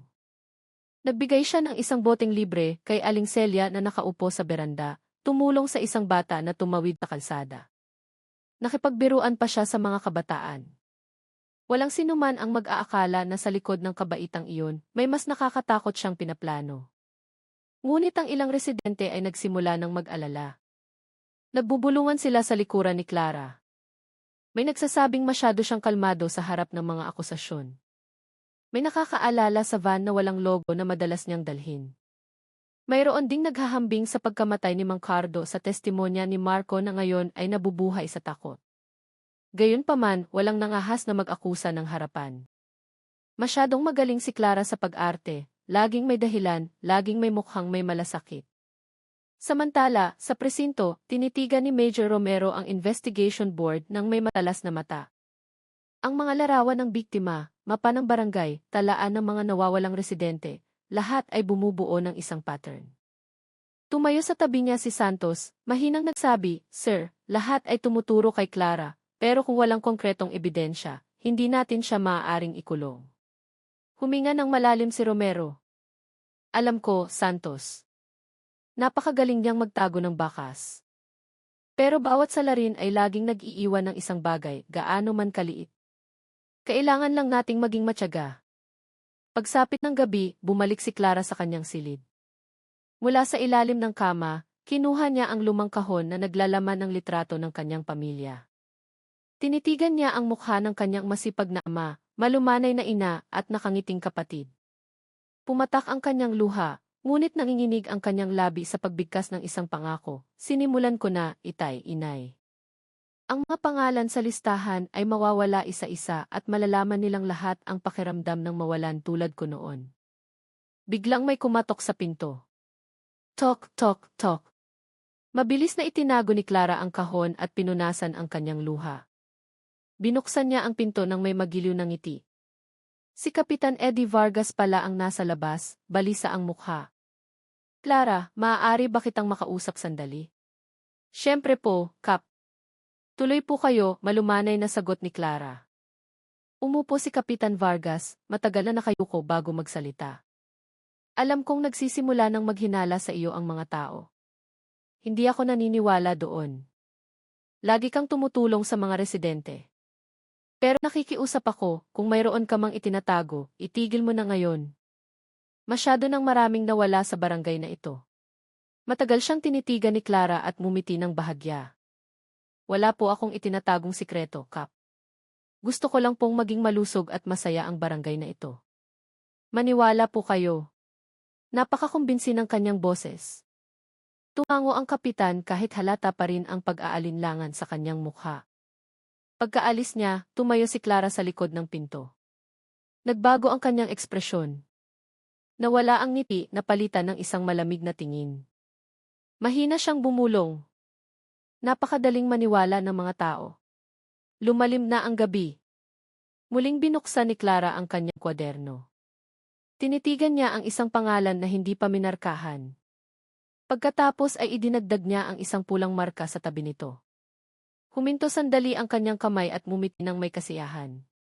Para kay Clara, bawat pangalang minarkahan ay hindi lamang isang biktima, kundi isang hakbang patungo sa tinatawag niyang hustisya. Alam niyang papalapit na ang mga pulis, ngunit alam din niyang hanggat hindi pa ubos ang listahan, hindi siya titigil. Nang gabing iyon, abala pa rin ang Boja Police Station. Kahit hating gabi na, nakaupo si Major Romero, tinititigan ang malaking mapa sa dingding.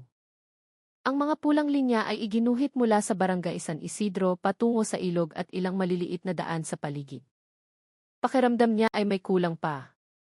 Mahalaga ang testimonya ni Marco tungkol sa lumang kamalig, ngunit bumubulong ang kanyang puso. May isa pang lugar na hindi pa nabubunyag. Dumating si Staff Sergeant Santos na may dalang bagong folder. Sir, sinundan po namin ang mga ulat ng mga residente tungkol sa mga kakaibang ingay malapit sa maliit na gubat sa kanluran ng barangay. May isang abandonadong bodega doon na dating pag-aari ng isang kumpanya ng kahoy na matagal nang nagsara. Tago ang lokasyon, bihirang daanan ng tao. Agad na tumuwid ng upo si Romero. Magpadala ng team doon. Kailangan nating suriin agad bago mahuli ang lahat. Kinabukasan, nagtungo ang isang team ng pulis sa lugar. Isang landas na puno ng talahib ang nagdala sa kanila sa isang lumang gusali na gawa sa yero. Natutuklap na ang pintura, kinakalawang na ang bubong. May mga butas sa pader na kinain ng anay. Sa labas, mukha itong abandonadong gusali. Ngunit nang sipain ang bakal na pinto, isang masangsang na amoy ang bumulwak. Nagtakip ng ilong ang lahat ng miyembro. Sa loob, isang tanawing nagpatindig sa kanilang balahibo. Ang sementadong sahig ay puno ng mga bakas ng tali. May mga kadena pa na nakakabit sa dingding at mga boteng walang laman na nagkalat sa sulok. Sa ilang lugar, may mga tuyong mansa ng dugo. Nanigas si Major Romero. Tinitigan niya ang buong silid. Mahina siyang bumulong. Dito sila ikinulong bago isinakay sa van. Idinagdag ni Santos na may mabigat na boses. Base sa dami ng mga tali at kadena, tila mahigit 100 tao na ang dumaan dito. Hindi lamang ang 69 na natagpuan natin. Ibig sabihin, may iba pang biktima na hindi pa natin alam ang sinapit. May natagpuan ang isang miyembro ng team sa sulok ng silid. Isang lumang kwaderno na may ilang punit na pahina. Ang nakasulat dito ay mga numero at mga ekis lamang. Tinitigan ito ni Romero nang may kunot sa noo.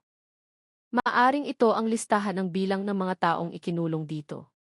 May ilang numero na hindi pa minarkahan na parang naghihintay ng kanilang turno. Ang pagkakatuklas na iyon ay lalong nagbigay linaw sa investigasyon. Hindi lamang ito kaso ng mga bangkay sa van, kundi isang malaking at planadong operasyon. Agad na kinuha ng mga pulis ang mga ebidensya, kinuna ng larawan ang bawat sulok, at dinala ang kwaderno para suriin. Mabilis na kumalat ang balita tungkol sa natagpuang bodega sa barangay. Lalong nataranta ang mga tao. Nagbulungan sila. May umiyak ng malakas dahil sigurado silang dinala doon ang kanilang mga kamag-anak. Isang matandang lalaki ang nawalan pa ng malay nang makita ang larawan ng mga kadena. Ang barangay San Isidro ay hindi na lamang nagluluksa, kundi nabubuhay na rin sa takot. Sa barangay hall, sinubukan ni Kapitan Eddie na pakalmahin ang kanyang mga residente, ngunit nanginginig ang kanyang boses. Sabi niya, kailangan nating maging matatag. Ginagawa ng mga pulis ang lahat. Ngunit sa kanyang puso, nanghina rin siya. Kilala niya si Clara bilang isang mabait na tao, ngunit bawat ebidensya ay tila tumuturo sa kanya. Gabi na, mag-isang nakaupo si Major Romero sa kanyang opisina, tinititigan ang kwadernong kinuha sa bodega. Alam niyang ito ay isang mahalagang piraso ng palaisipan, ngunit marami pa ring hindi malinaw. Sino-sino ang kasangkot, saan ito kinokontrol, at paano napunta si Clara sa gitna ng lahat ng ito? Tinitigan niya ang larawan ni Clara sa investigation board, matalim ang kanyang mga mata. Samantala, sa kanyang inuupahang bahay, nakaupo si Clara na may malamig na mukha.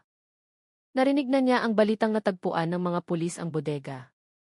Muli niyang binuksan ang kanyang personal na kwaderno, tinitigan ang listahan ng mga pangalang paunti na ng paunti. Isang manipis na ngiti ang sumilay sa kanyang labi. Mahina siyang bumulong. Natagpuan na nila ang isa sa mga lugar, pero hindi nila kailanman malalaman ang lahat. Mahaba pa ang laro. Humihip ang hangin sa bintana, nagdadala ng tunog ng mga tuyong dahon. Isinara ni Clara ang kwaderno at pinatay ang gasera. Sa dilim, nanatiling bukas ang kanyang mga mata. Puno ng kumpiyansa na kahit papalapit na ang mga pulis, hawak pa rin niya ang kontrol.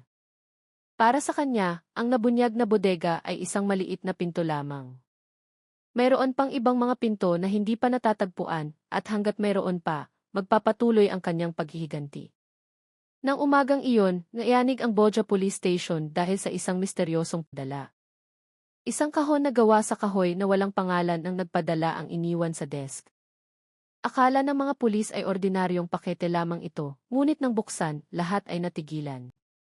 Sa loob nito ay isang lumang manikang basahan na may nakataling lubid sa liig at isang piraso ng papel na may makapal na pulang sulat.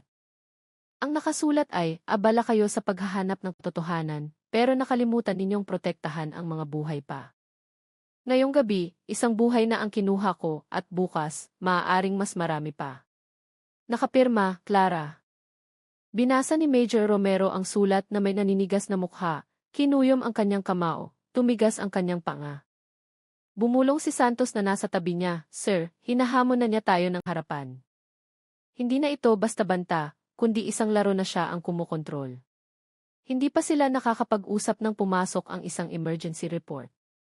Isang binata ang natagpuang patay sa daan patungo sa bukid. Agad na nagtungo ang mga pulis sa lugar. Ang katawan ni Danu, isang binatang 1 taon palang kasal, ay nakahandusay. May nakapulupot na basang tela sa kanyang leg. Sa kanyang dibdib, may nakadikit na papel na may sulat kamay. "Huwag masyadong mausisa." Sumigaw ang mga tao. Umiyak ng malakas ang asawa ni Danu, niyakap ang katawan ng kanyang asawa. Ilang kapitbahay ang nawalan ng malay. Lalong nagkagulo ang barangay San Isidro. Gumapang ang takot sa bawat bahay. Marami ang nanisi sa mga pulis dahil sa kanilang mabagal na pagkilos. Sinubukan ni Kapitan Eddie na pakalmahin ang mga residente sa barangay hall. Paos ang kanyang boses, may luha sa kanyang mga mata. Sinabi niyang ginagawa ng mga pulis ang lahat. Ngunit sa kanyang puso, alam niyang nasa bingit ng takot ang barangay. Siya mismo ay nagsimula ng magduda kay Clara. Isang taong mukhang napakabait, ngunit bakit tila lahat ng ebidensya ay tumuturo sa kanya? Gabi na, nakaupo si Major Romero sa kanyang opisina. Nag-vibrate ang kanyang telepono. Isang mensahe mula sa hindi kilalang numero. Ang laman nito ay nagpatayo sa kanyang balahibo. "Abala ka sa iyong mapa at mga tala. Samantalang ako ay isang hakbang na sa unahan mo. Kung gusto mong iligtas ang susunod na buhay, hanapin mo ako bago mag-umaga." Nakapirma, Clara. Matagal na tinitigan ni Romero ang screen. Alam niyang patibong ito. Ngunit kung babaliwalain niya, may isa pang biktima. Pumasok si Santos na may dalang karagdagang ulat. "Sir, kasama rin ang pangalan ni Danu sa listahan na natagpuan natin sa bodega." Ibig sabihin, sinusunod talaga ni Clara ang listahan isa-isa. Huminga ng malalim si Romero, gulong-gulo ang isipan ngunit puno ng determinasyon. Napagtanto niyang hindi na nagtatago si Clara. Nagpapakita na siya, kinokontrol ang laro ng harapan. Tila lahat ng hakbang ng pulisya ay kanyang nakalkula. Sa kabilang banda, madilim ang inuupahang bahay ni Clara maliban sa maliit na ilaw ng gasera. Sa mesa, isang murang telepono ang nakalagay. Kalmadong nakaupo si Clara, may manipis na ngiti sa kanyang mukha. Sa tabi ng telepono, may litrato ng pamilya ni Danu na lihim niyang kinuha ilang linggo na ang nakalipas. Hinaplos niya ang litrato bago ito dahan-dahang pinunit. "Patawarin ninyo ako, pero kailangan ninyong maging paalala. Dapat malaman ng lahat ang pakiramdam ng mawalan," mahina niyang bulong. Pagkatapos, binuksan niya ang kanyang lumang kwaderno. Ang pangalan ni Danu ay minarkahan na ng pulang tinta. Tumingin siya sa ibaba, hinahanap ang susunod na pangalan. Huminto ang kanyang daliri sa isang linya at dahan-dahang nagdagdag ng pulang marka. Lumawak ang kanyang ngiti. Lumalalim na ang gabi. Dinala ng hangin ang tunog ng mga dahon. Isinara ni Clara ang kwaderno, hinipan ang gasera at humiga. Ngunit nanatiling bukas ang kanyang mga mata sa dilim. Sigurado siyang kahit papalapit na ang mga pulis, nasa kanyang kamay pa rin ang laro. Para sa kanya, ang banta ay simula pa lamang. Gusto niyang maramdaman ng buong barangay, pati na ng mga pulis, ang takot na dating bumalot sa kanyang pamilya. Nang gabing iyon, ang barangay hall ng San Isidro ay napuno ng mga mukhang maputla. Ang mga gasera na nakasabit sa dingding ay marahang umuugoy sa ihip ng hangin. Mahahaba ang anino ng mga tao sa sahig. Tensyonado ang sitwasyon. Nagtipon ang mga residente matapos hilingin ni Kapitan Eddie na magbigay ng katiyakan ang pulisya. Masyado na silang matagal na buhay sa takot.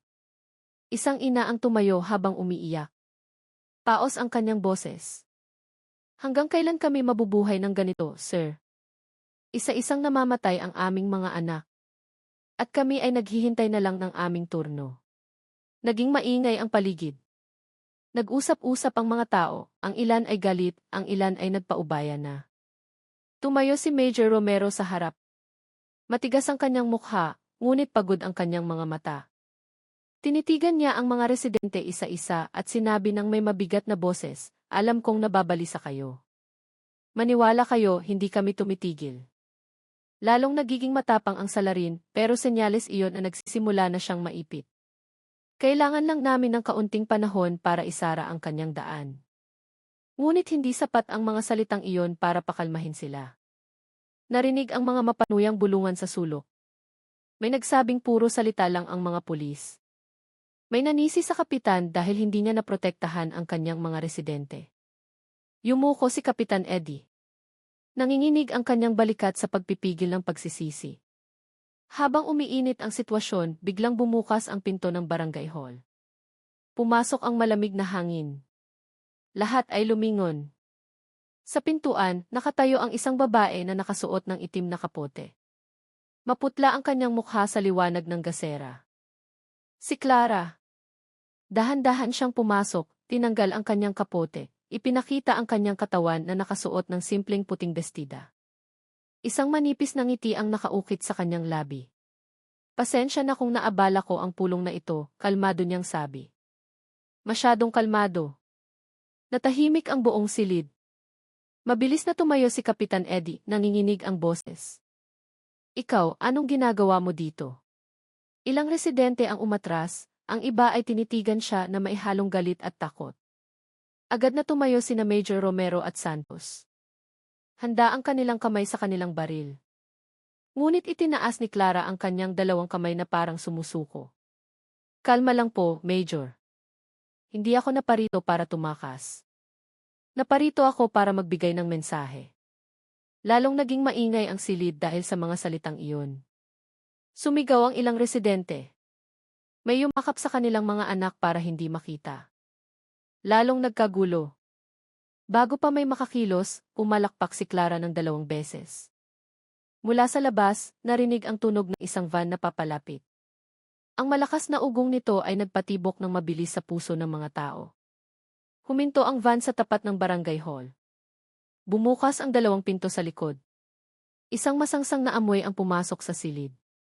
3 katawan ng tao ang nakahandusay sa loob. 2 lalaki, 1 babae. Nangingitim ang kanilang mukha, malinaw na mga bagong biktima. Umalingaw-ngaw ang sigaw ng mga tao, ang ilan ay nawalan ng malay, ang iba ay tumakbo palabas sa takot. Tumayo ng tuwid si Clara, diretso ang tingin kay Romero. Nakita ninyo, Major, hindi ako nagtatago. Ipinapakita ko ang lahat sa harap ninyo. Hindi lamang ito pagpatay, ito ay mensahe. Walang ligtas na lugar para kaninuman. Itinutok ni Santos ang kanyang baril, puno ng galit ang kanyang tono. Baliw ka na, Clara. Ngunit mumiti lamang ang babae na parang ninanamnam ang sandali. Siguro nga baliw ako, kalmado niyang sagot. Pero ang kabaliwang ito ay isinilang din dahil sa inyo. Mula sa isang mundong mas pinapahalagahan ang pera kaysa sa buhay. Lumapit si Major Romero. Matigas ang kanyang boses. Sa tingin mo, sa pagpapakalat ng takot, mabibigyan mo ng katwiran ang ginagawa mo. Lumapit si Clara.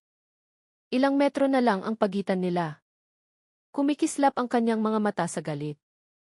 Hindi ko kailangan ng katwiran, Major. Gusto ko lang maramdaman nila ang pagkawala na naranasan ko. Lahat ng tao sa barangay na ito ay may kasalanan. Nagbulag-bulagan sila noong nawasak ang pamilya ko. At kayong mga pulis na sinasabing tagapagtanggol, huli na kayong dumating. Pare-pareho lang kayo. Muling naging maingay ang silid. Umiiyak ang mga tao. May sumisigaw ngunit nanatiling nakatingin si Romero sa kanya. Hindi nagbago ang kanyang tingin. May kinuha si Clara mula sa bulsa ng kanyang bestida. Hindi kutsilyo, hindi baril, kundi isang lumang susi. Inihagis niya ito sa sahig. Malakas ang tunog nito na nagpatahimik sa lahat. Kung gusto ninyong malaman pa, hanapin ninyo ang bodega sa gilid ng gubat sa silangan. Pero tandaan ninyo, limitado ang oras ninyo. Bago pa may makakilos, tumakbo palabas si Clara. Isang maliit na pagsabog ang narinig mula sa van. Kumalat ang apoy na nagpasigaw sa mga tao. Sa gitna ng kaguluhan, nawala ang anyo ni Clara sa dilim. Matapos mapatay ang apoy, tumayo si Romero malapit sa nasunog na van. Malungkot ang kanyang mukha. Tinitigan siya ni Santos na may pagkalito. Sir, bakit niya tayo binigyan ng pahiwatig? Hindi ba't kakaiba? Tila gusto niyang may matagpuan tayo. Huminga ng malalim si Romero. Nilalaro niya tayo. Gusto niyang kontrolin ang direksyon ng laro. Kung pupunta tayo sa bodega na iyon, maaaring patibong o maaaring katotohanan na sinadya niyang iwan. Si Kapitan Eddie nagulat pa rin ay nakiusap na may paos na boses. Pakiusap, pigilan ninyo siya, sir. Hindi na kaya ng barangay na ito. Tumingin si Romero sa direksyon ng silangang gubat.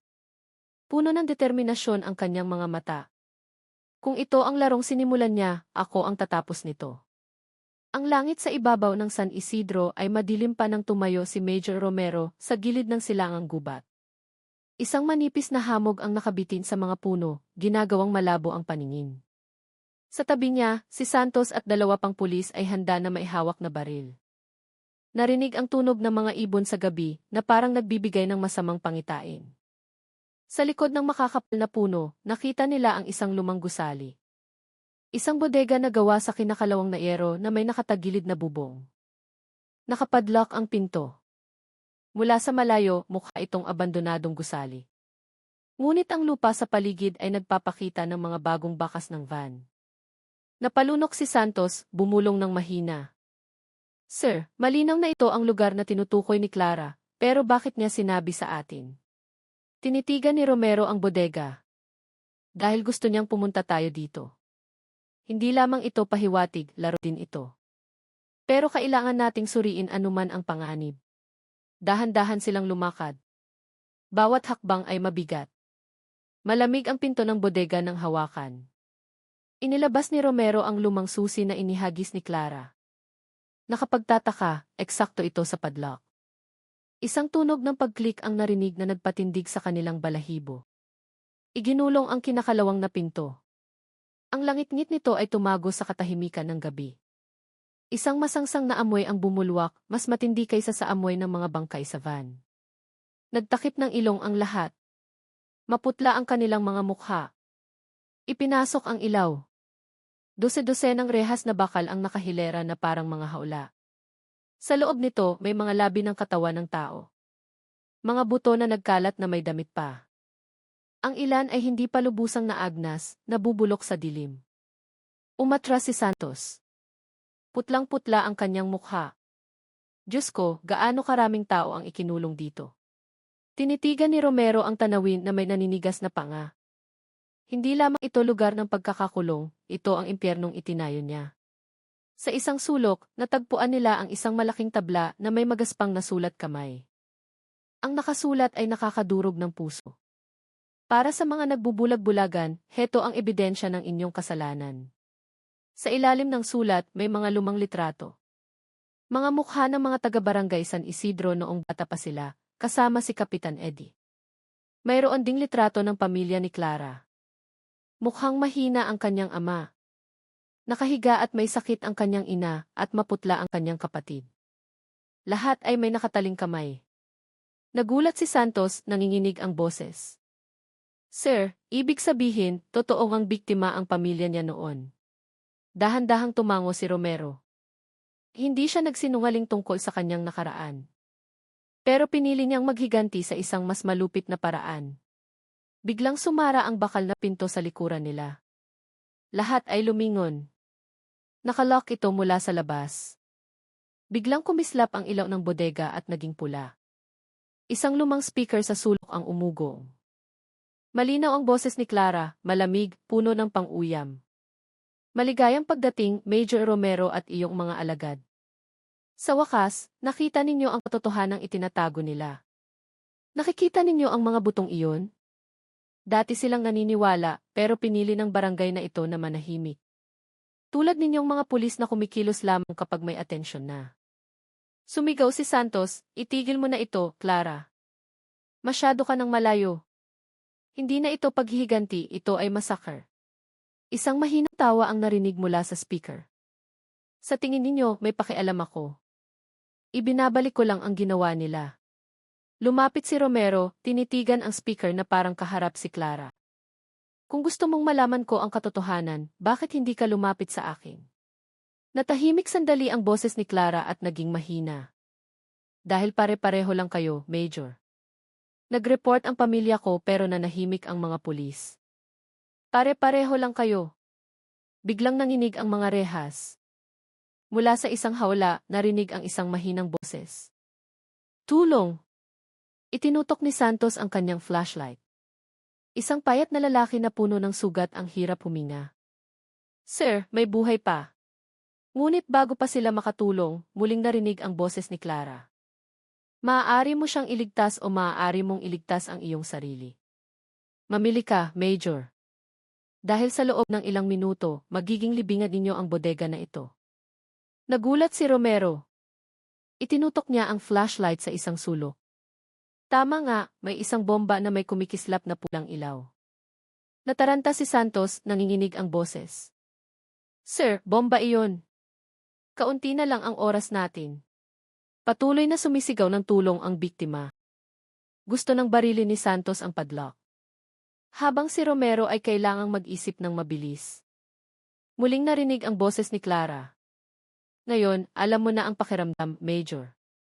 Ang mamili kung sino ang dapat mabuhay at sino ang dapat mamatay. Ang mga segundo ay parang pagpapahirap. Ang masangsang na amoy na humahalo sa tunog ng bomba ay lalong nagpabigat sa sitwasyon. Naggitngit ang ngipin ni Romero. Santos, palayain mo ang biktima. Ako na ang bahala sa bomba. Agad na binaril ni Santos ang padlock at hinila ang biktima palabas. Samantala, lumapit si Romero sa bomba na may malamig na pawis sa kanyang noo. Mga kable na pula, dilaw, asul. Lalong bumibilis ang kislap ng pulang ilaw. Pumikit siya sandali, huminga ng malalim. Sa kanyang puso, bumulong siya, nagkakamali ka kung akala mong mahuhulog ako sa patibong mo, Clara. Mabilis niyang pinutol ang asul na kable. Biglang natahimik ang silid, huminto ang pulang ilaw. Patay na ang bomba. Napaupo si Santos, huminga ng malalim. Diyos ko, ligtas tayo. Ang payat na biktima na nahila palabas ay nanginginig, halos hindi makatayo. Tinapik siya ni Romero sa balikat. Kalma lang, ligtas ka na. Anong pangalan mo? Paos na sumagot ito, Leo po ang pangalan ko. Taga-kabilang barangay. Inalok kami ni Clara ng trabaho. Tapos ikinulong kami dito. Tinitigan ni Romero ang mga mata ni Leo, nakita ang malalim na trauma. Ilan pa ang buhay? Yumuko si Leo. Umatak ang kanyang luha. Ako na lang po. Namatay sila isa-isa. Kinuyom ni Santos ang kanyang kamao. Demonyo talaga ang babaeng iyon. Ngunit muling narinig ang boses ni Clara mula sa speaker.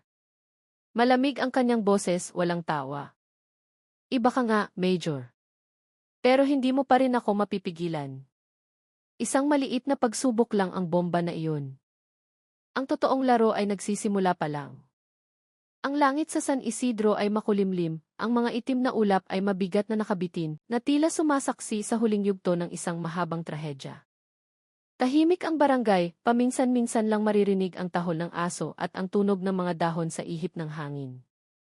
Sa barangay hall, nakatayo si Major Romero sa harap ng malaking board na puno ng mga larawan, tala at pulang linya.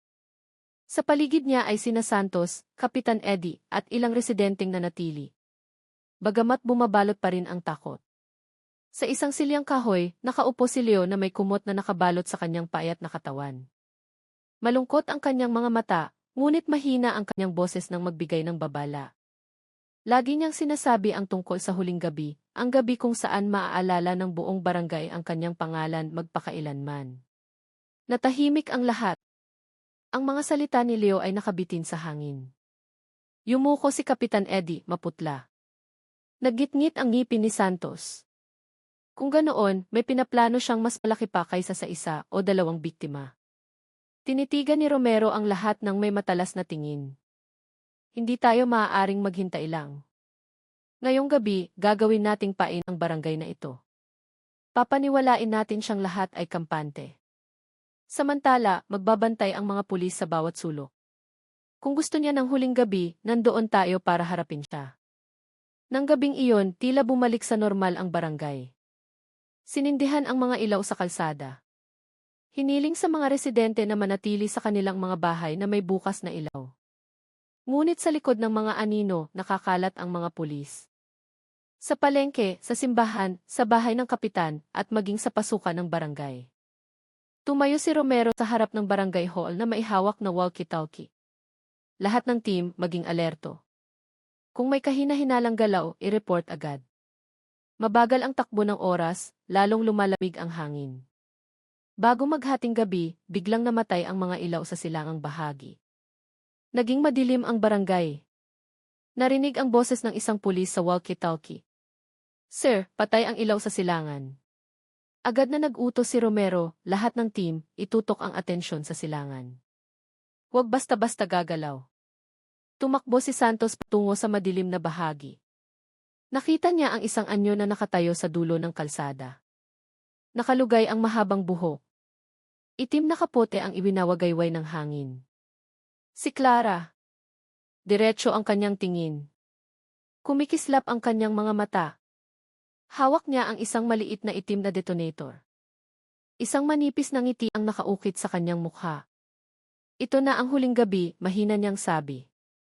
Wala nang makakapigil sa akin. Agad na itinutok ni Santos ang kanyang baril. Huwag mong gawing iyan. Ngunit mumiti lamang si Clara ng mapait. Ano ang silbi ng batas kung namatay ang pamilya ko nang walang hustisya at walang may pakialam?